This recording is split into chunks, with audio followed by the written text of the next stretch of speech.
Hey everybody, it's Jason with Parallel Reality coming back with you here today with some news that kind of made me go, oh, this is completely frightening. And is an article from the Daily Signal dated October 27th. And here's the frightening part. It's the headline. It says the IRS can enter anyone's house at any time. Abuse detailed in new weaponization report. Yeah, I saw this and I was like, oh, I want to see what happened here because I can't imagine what would happen if someone tried to do that to me. I don't know why they would.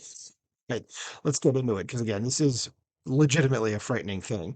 Says an IRS agent showed up at the door of a Marion County, Ohio woman and lied about his reason for being there.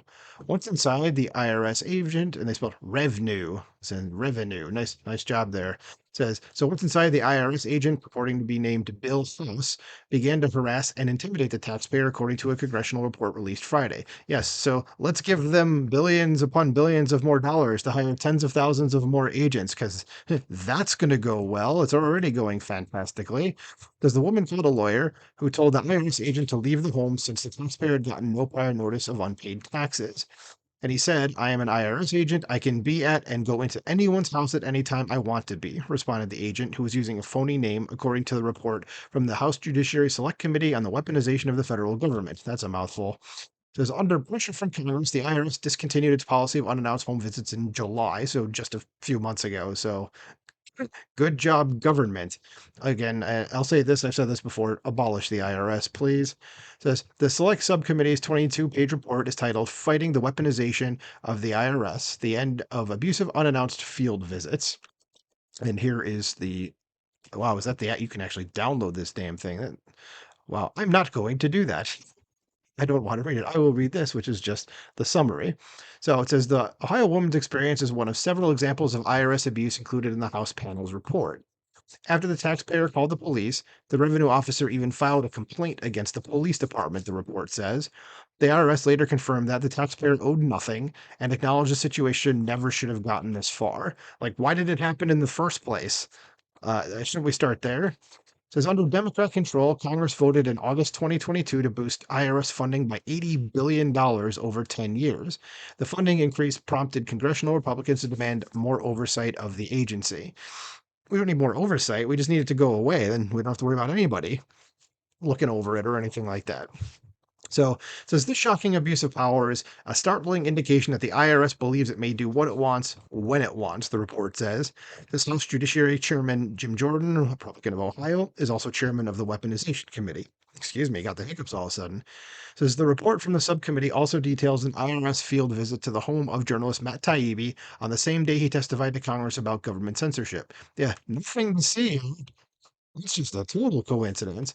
Says the IRS initiated a case against Taibbi on Christmas Eve, 3 weeks after the reporter published the first installment of the Twitter files. When was that? That was back in, I remember I was visiting my parents in Florida when that happened. It was the night before I came home. I think it was back in March at some point. Um, but yeah, he documented that is Matt Taibbi. He told everybody about that as well. Says the Twitter files is a series of reports based on new owner Elon Musk's release of information to Taibbi and several other journalists about the social media site's practices, including its relationship with the federal government. It says Musk later changed Twitter's name to X.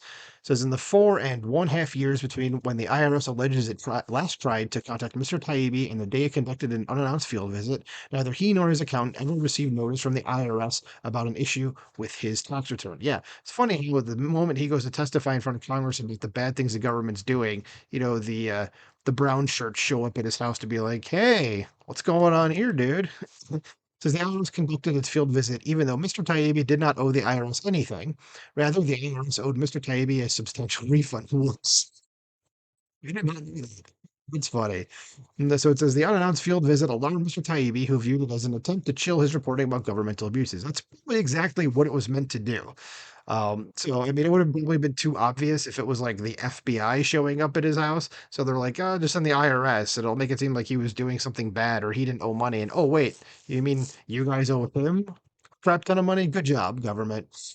Says the IRS did not respond Friday to the Daily Signal's inquiry for this report. Not surprised. Says IRS Commissioner Danny Werfel issued a public statement July 24th about the policy change regarding home visits. We are taking a fresh look at how the IRS operates to better serve taxpayers in the nation and making this change as a common sense step, Werfel said in the statement. Changing this long-standing procedure will increase confidence in our tax administration work and improve overall safety for taxpayers and IRS employees. There shouldn't be any IRS employees. You need to get rid of the IRS, damn it. Says agents also weren't safe during home visits were flagged. Oh, so now we're going to go ahead and play the victim here. Says these visits created extra anxiety for taxpayers already wary of potential scam artists, he said. At the same time, the uncertainty around what IRS employees face in visiting these homes created stress for them as well. This is the right thing to do and the time to end it. So yeah, of course, it's you know, victim, they're playing the victim here. Well, it was stressful for us too. Well, don't do it then. Okay. Anyway. So yeah, this is frightening that they'll just like show up at your house. At least they did. It looks like they can't now, but who knows if they're gonna actually stick to that. So what do you guys think about this? This is to me again, this is pretty frightening. So let me know what you think about this in the comments below. Like, share, subscribe, and I'll talk to you soon. Bye.